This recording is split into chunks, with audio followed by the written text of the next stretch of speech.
एक दिन किसी अनजान नंबर से मुझे एक लड़की की कॉल आई। मेरे हेलो करते ही वो रोने लगी और मुझसे माफियां मांगने लगी। उसकी आवाज सुनते ही मैंने उसे पहचान लिया था। ये वही लड़की थी जो 2 साल पहले मुझे किसी और के लिए छोड़कर चली गई थी। मैंने उससे पूछा कि तुम्हें क्या हुआ है और तुम इस तरह क्यों रो रही हो।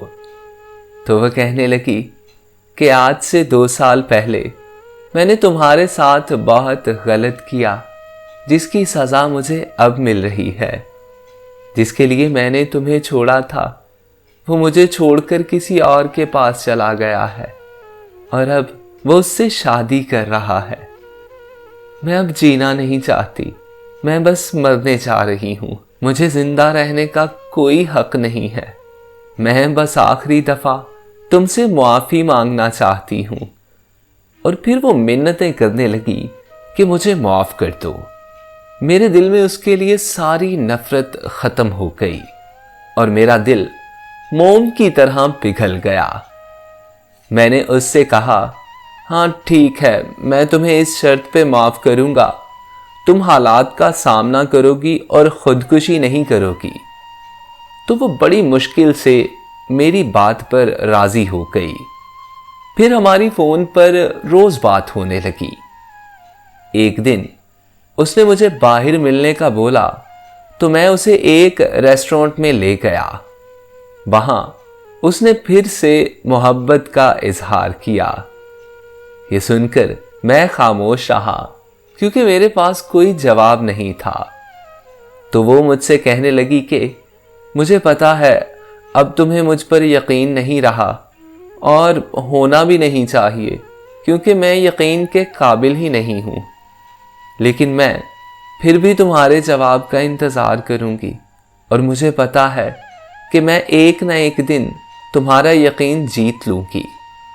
फिर उसने कहा कि मैं जॉब करना चाहती हूं। मैं उसे गांव से लाहौर ले गया और वहां पर उसकी जॉब करवा दी। मैं भी लाहौर में जॉब करता था तो हफ्ते में 1-2 दिन हम लाहौर में मिलने लगे।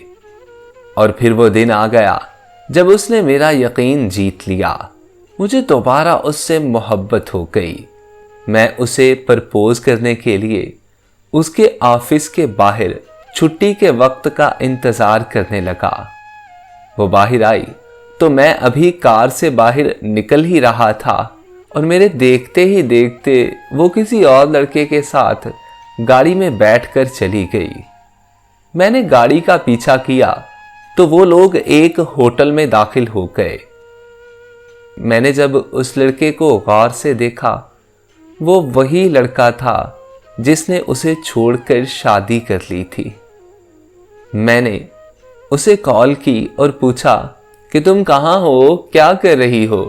तो वो कहने लगी कि मैं ऑफिस के काम में मसरूफ हूँ, फ्री होकर तुम्हें कॉल करती हूँ। मुझे नहीं पता कि तब मुझे क्या करना चाहिए था, लेकिन मैंने उसका नंबर ब्लॉक किया और घर वापस आ गया।